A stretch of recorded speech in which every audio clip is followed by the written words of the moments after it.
Hello everyone, welcome back to this channel. पिछले video में हम प्रश्नावली 3.1 के सारे क्वेश्चंस के हल देख चुके हैं। इस वीडियो में हम करेंगे प्रश्नावली 3.2। पहले हम इसका परिचय देखेंगे। ये इसका परिचय है, कुछ टॉपिक इसमें दिए हुए हैं जिन्हें हमें पढ़ना है। उसके बाद आपको दी हुई प्रश्नावली 3.2 जिसके चार क्वेश्चन दिए हुए हैं। तो हम धीरे धीरे पहले परिचय पढ़ेंगे, उसके बाद इसकी प्रश्नावली के क्वेश्चन एक एक करके इसको हल करेंगे। ठीक है, तो सबसे पहले हम इसका प्रश्नावली का परिचय स्टार्ट करते हैं। देखिए फर्स्ट टॉपिक देखिए इसका।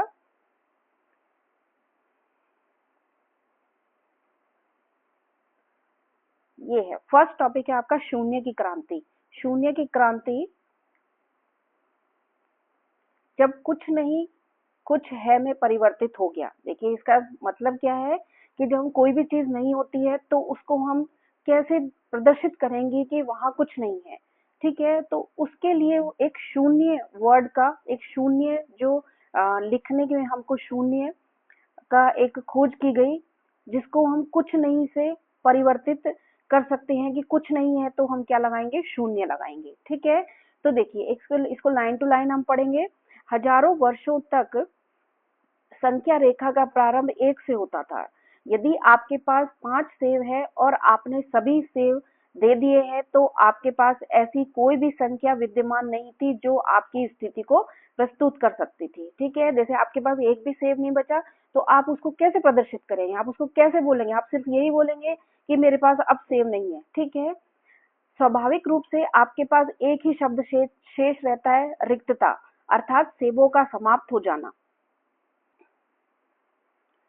बेबीलोन और माया जैसी सभ्यताओं ने, ये दो सभ्यताओं के नाम है, ने अपनी किसी संख्या में रिक्त स्तंभ को दर्शाने के लिए एक स्थानीय धारक प्रतीक चिन्हों का उपयोग किया, परंतु उन्हें कुछ नहीं होने को किसी संख्या के द्वारा प्रदर्शित किए जाने पर विचार नहीं किया। ठीक है, आपको इन दो सभ्यताओं में प्रतीक चिन्ह, जो खाली खाली जगह थी उसको भरने के लिए उसमें शून्य लिखने का उनको नहीं आता था। वो क्या करते थे, सिर्फ उस जगह को क्या करते थे कि खाली इस तरीके से बॉक्स को खाली छोड़ देते थे। ठीक है, आया आपको समझ में?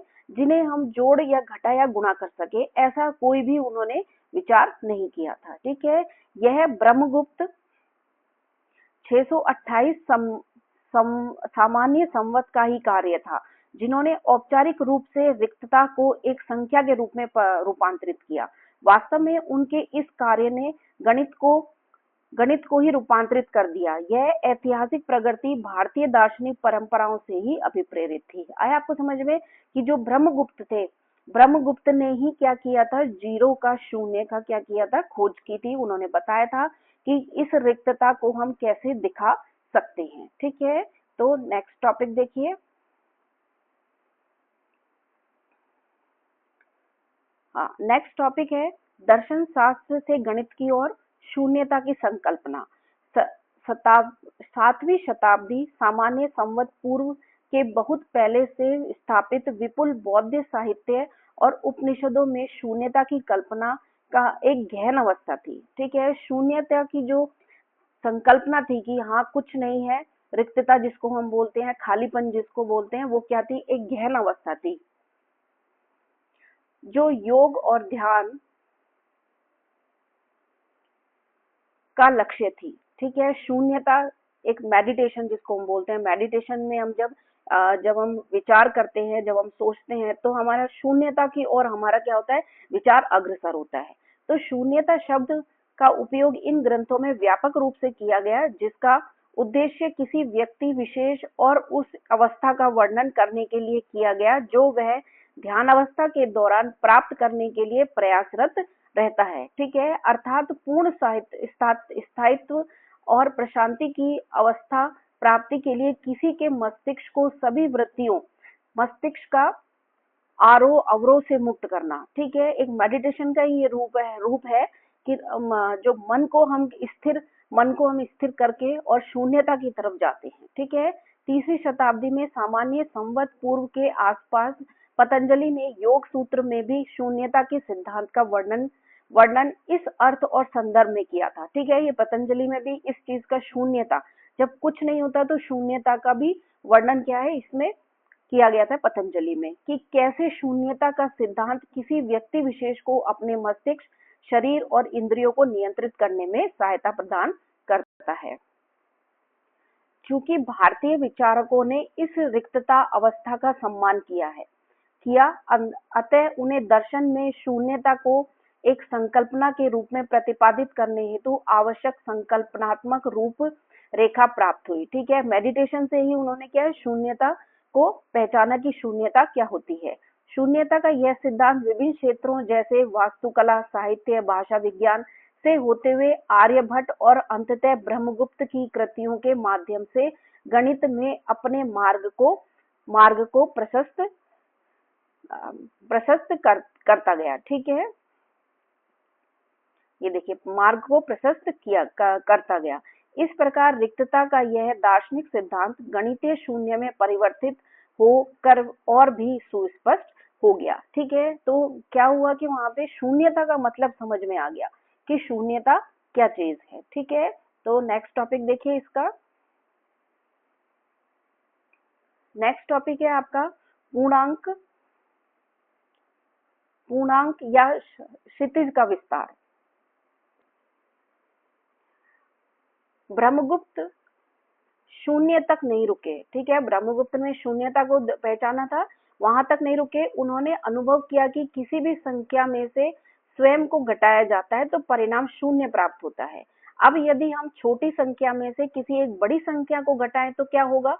ठीक है, पिछले एक्सरसाइज में, पिछली प्रश्नावली में हमने तीसरा क्वेश्चन देखा था, जहां इस तरीके की थी कि बड़ी संख्या में से हमने छोटी संख्या को घटाया था और फिर छोटी संख्या में से बड़ी संख्या को घटाया था। ठीक है, तो इसमें ये ब्रह्मगुप्त यही कह रहे हैं कि यदि हम छोटी संख्या में से एक बड़ी संख्या को घटाएं तो क्या होगा। ठीक है, तो इसका उत्तर प्राप्त करने के लिए ब्रह्मगुप्त ने अपने गणित को वाणिज्य और जीवन की वास्तविकता से जोड़ने का प्रयत्न किया। उन्होंने दो स्थितियों का अवलोकन किया।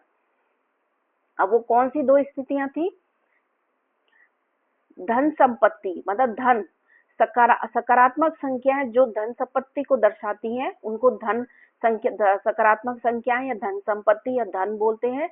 ऋण नकारात्मक संख्याएं जो कि ऋण भार को दर्शाती है। जैसे आपके पास किसी चीज का कर्जा हो, उसको क्या करती है वो ऋण के नाम से, जैसे हम हिंदी में भी हम ऋण बोलते हैं किसको, कर्ज को, तो वो संख्या क्या होती है, नकारात्मक संख्याएं होती है, वो ऋण भार को, कर्ज को दर्शाती है। ठीक है, संख्या रेखा पर शून्य के बाईं ओर स्थित संख्याओं को परिभाषित करके ब्रह्मगुप्त ने सर्वप्रथम ऋण संख्याओं का औपचारिक परिचय विश्व के समक्ष प्रस्तुत किया। ठीक है, जो नंबर लाइन होती है, नंबर लाइन में हम बाईं तरफ क्या लिखते हैं, सारी नेगेटिव संख्याएं, जो ऋण संख्याएं होती है वो लिखते हैं, और जो दाईं साइड होती है वो सारी हम क्या करते हैं, धनात्मक संख्याएं लिखते हैं। ठीक है, तो देखिए, संख्या रेखा पर शून्य के बाईं ओर स्थित संख्याओं को परिभाषित करके ब्रह्मगुप्त ने सर्वप्रथम ऋण संख्याओं का औपचारिक परिचय विश्व के समक्ष प्रस्तुत किया। तो ये ब्रह्मगुप्त का ही काम था, जिन्होंने ऋण संख्याओं के बारे में भी आपको बताया था। धनात्मक प्राकृतिक संख्याओं, उनके समक्ष ऋणात्मक संख्याओं और शून्य के संयोजन से पूर्णांकों के समुच्चय का निर्माण होता है। तो आपको क्या पता चला इसमें कि पूर्णांक संख्या कौन सी होती है। ठीक है, पूर्णांक संख्या क्या होती है, ये आपको पता है कि जिसमें ये 0 होगा, ये सारे प्राकृत संख्याएं होंगी, और साथ में क्या होंगी, ऋणात्मक संख्याएं भी होंगी। ठीक है, इनको हम बोलते हैं पूर्णांक संख्याएं। ठीक है, जिसे चिन्ह जेड जर्मन शब्द जालहेन से व्युत्पन्न, जिसका अर्थ संख्याएं होता है, से दर्शाया जाता है। तो किससे इसको डिनोट करते हैं हम, किससे प्रदर्शित करते हैं, जेड से। देखिए, पूर्णांक हम इनको बोलते हैं। देखिए, एन से डिनोट करते हैं हम प्राकृत संख्याओं को। ठीक है, और जो जेड होता है, ये इंग्लिश का जेड जो होता है, इसको हम करते हैं पूर्णांक संख्याओं को प्रदर्शित करते हैं। और संख्या रेखा पर इसको इस तरीके से प्रदर्शित करते हैं, जैसा इसमें यहाँ पे आपको दर्शा रखा है। ये देखिए, इस तरीके से। ठीक है, एक बार मैं आपको और बता देती हूँ कि इनको कैसे दिखाया, कैसे नंबर लाइन आपने देखी होगी, उसे किस तरीके से प्रदर्शित करते हैं। इस तरीके से लाइन होती है, बीच में ओरिजिन जिसको हम मूल बोलते हैं, जिसको हम शून्य लेते हैं, ठीक है। और सेम डिस्टेंस, ये डिस्टेंस इनकी सेम होती है, ठीक है, जो दूरी होती है वो सेम होती है। यहाँ से भी ये दूरी, जीरो से जो दूरी होती है वो हर चिन्ह की सेम होती है। और यहाँ बाईं तरफ, ये बाईं तरफ है इसका, और बाईं तरफ क्या होती है, सारी धनात्मक संख्याएं होती है, ठीक है, इस तरीके से। और जो बाईं तरफ होती है वो सारी आपको क्या लिखनी है, माइनस के साथ लिखनी है, सारी क्या होती है, ऋणात्मक संख्याएं होती है, ठीक है। आया आपको समझ में? ये इस तरीके का आपको जो पूर्णांक संख्या है वो इस तरीके से प्रदर्शित आपको करनी है, ठीक है। तो देखिए नेक्स्ट टॉपिक है आपका पूर्णांकों का अंकगणित। देखिए पूर्णांकों को कैसे ऑपरेट करते हैं, किस तरीके से उनको हल किया जाता है पूर्णांकों को, तो वो इसमें आपको बताया गया है। देखिए ब्रह्मगुप्त ने इन पूर्णांकों के योग और गुणन के लिए स्पष्ट नियमावली दी है। देखिए ब्रह्मगुप्त में इन पूर्णांकों का योग और गुणन करने के लिए एक नियम दिए हैं, जिसका उपयोग हम वर्तमान में ठीक उसी प्रकार कर रहे हैं जैसी उन्होंने 1300 वर्ष पूर्व लिखी थी, ठीक है। तो 1300 वर्ष पूर्व जो उन्होंने हमें नियम दिए थे, आज भी हम उन नियमों को यूज करते हैं। तो यहाँ पे 5 नियम आपको दिए हैं, तो एक एक नियम हम पढ़ेंगे। देखिए पहला है धन संपत्ति। धन संपत्ति और धन संपत्ति के योग, धन संपत्ति और धन संपत्ति के योग का परिणाम धन संपत्ति ही होता है। अर्थात दो धन संख्याओं को, दो जो धनात्मक संख्या होती हैं उनको जोड़ते हैं तो एक क्या आती है, धनात्मक संख्या ही आती है, ठीक है। सेकंड देखिए आप, दूसरा है आपका ऋण भार, और ऋण भार का योग करने पर भी ऋण भार ही प्राप्त होता है, ठीक है। देखिए ये एक -5 और -4, ये देखिए -5 है, ये -4 है, और इनको क्या कर रखा है, प्लस कर रखा है। ये देखिए यहाँ पे बीच में प्लस लगा रखा है। इनको जब हम प्लस करते हैं तो क्या आता है, -9 ही आता है, ठीक है। इसका मतलब ऋण भार और ऋण भार का योग क्या आता है, ऋण ही आता है, ठीक है। देखिए इसने आपको क्लियर भी कर रखा है थोड़ा सा कि यदि आप ₹5 का ऋण भार है आपके ऊपर, और आपने ₹4 और उधार ले लिए, तो आपका कुल ऋण भार कितना होगा, 9 होगा, ठीक है। ये इस तरीके से उसने समझाया था कि आपके पास पहले ही ₹5 का कर्जा है, आपने ₹5 का कर्जा और ले लिया, तो उस आपका पूरा टोटल कर्जा कर्जा कितना हो गया, 9 हो गया, ठीक है। लेकिन वो भी क्या होगा, ऋण होगा, मतलब माइनस का साइन उसमें लगा होगा, ये आपको याद रखना है कि माइनस का साइन उसमें लगाना है। देखिए पहले आप इसको पढ़ लीजिए, फिर हम अपनी लैंग्वेज में इसको समझाएंगे कि आपको क्वेश्चन को कैसे सॉल्व करना है, ठीक है। किसी धन संपत्ति से शून्य को घटाने पर परिणाम धन संपत्ति ही प्राप्त होती है, ठीक है।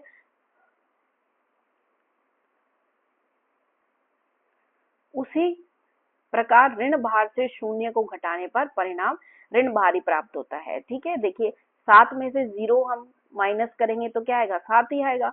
इसी तरीके से -6 में से 0 को हम माइनस करेंगे तो -6 ही आएगा, ठीक है। तो ये यही बता रहा है आपको। नेक्स्ट देखिए, किसी धन संपत्ति और ऋण भार का गुणनफल करने पर एक ऋण भार होता है, ठीक है। देखिए एक माइनस का है, -3 माइनस का है, और 4 प्लस का है। जब इन दोनों को हम गुणा करेंगे तो पहले तो हम क्या करेंगे, संख्याओं का गुणा करेंगे और फिर चिन्हों का गुणा करेंगे। तो धन और ऋण जब गुणा होते हैं तो क्या आता है, ऋण आता है, ठीक है। यही वो आपको इस लाइन में समझा रहा है। नेक्स्ट देखिए, दो ऋण भारों का गुणनफल एक धन संपत्ति होता है। देखिए दो ऋण है, -3 है, -4 है, दोनों को हम गुणा करेंगे तो पहले संख्याओं का गुणा करेंगे, फिर क्या करेंगे, हम चिन्हों का गुणा करेंगे, और चिन्हों का गुणा क्या है, दोनों ऋण है, तो ऋण और ऋण गुणा होके क्या आता है, धन आता है, ठीक है। यह है आपको समझ में। तो ये इसका एक परिचय खत्म हो गया है इसका। इसकी जो एक्सरसाइज है वो हम नेक्स्ट वीडियो में करेंगे, लेकिन आप यहाँ पे मैं कुछ समझाना चाहती हूँ, वो देख लीजिए पहले। देखिए जब भी कोई दो संख्याएं होती हैं, देखिए पहले यदि एक संख्या प्लस की और दूसरी संख्या प्लस की होगी, इनको यदि हम गुणा करेंगे तो संख्याओं का गुणा करने के बाद उनका चिन्ह उसका क्या आएगा, प्लस ही आएगा। ठीक है, इसी तरीके से माइनस को यदि हम प्लस की संख्या से गुणा करेंगे, माइनस संख्या को प्लस की संख्या से गुणा करेंगे, तो आंसर में जो हमारी संख्या आएगी उसका वो क्या आएगी, माइनस की आएगी। ठीक है, इसी तरीके से एक प्लस की, ये वाली प्लस की संख्या हो, एक माइनस की संख्या हो, तो इन दोनों को गुणा करेंगे तो हम संख्या की क्या आएगी, माइनस की आएगी। ठीक है, इसी तरीके से यदि दोनों संख्याएं यदि माइनस की हो, ठीक है, तो इनका गुणा करने पर जो संख्या हमारी आएगी वो प्लस की आएगी।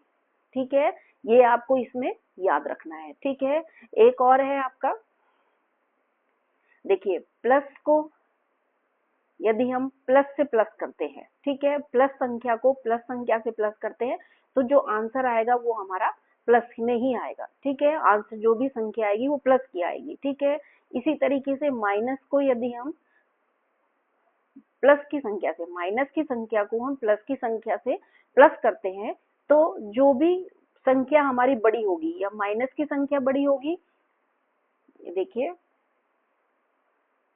यदि माइनस की संख्या यदि बड़ी हुई, यदि माइनस की संख्या बड़ी हुई तो चिन्ह माइनस का आएगा, और यदि प्लस की संख्या ज्यादा हुई तो आंसर जो डिजिट आएगा, जो संख्या आएगी वो प्लस की आएगी। ठीक है, इसको हम क्वेश्चन के थ्रू भी सॉल्व करेंगे तब आपको और अच्छे से समझ में आ जाएगा।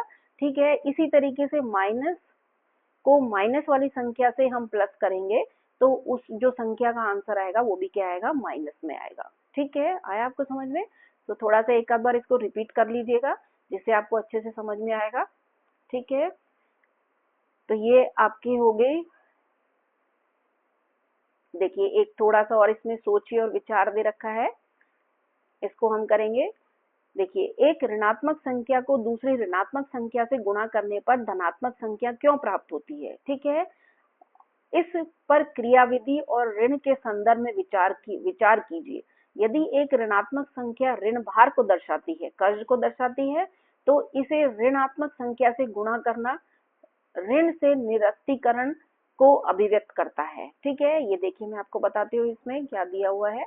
देखिए संकेत इसमें आपको दे रखा है, यदि कोई आपका 4 ऋण भार है, जैसा कि अभी हमने पिछले उसमें पढ़ा था कि 4 ऋण भार है, इसमें से प्रत्येक 3 रुपीज 3 का मूल्य का है। ठीक है, 4 ऋण भार है और प्रत्येक कितना है, माइनस का 3 है, को आपसे लेता है, तो प्रभावी रूप से आप 12 के धनी हो जाते हैं। ठीक है, इसी प्रकार -3 को -4 से मल्टीप्लाई करेंगे, हम गुणा करेंगे तो 12 आएगा, और 12 किसका आएगा, प्लस का आएगा, क्या हो जाएगा, धन हो जाएगा, वो ऋण से वो धन में चेंज हो जाएगा। आगे आपको समझ में?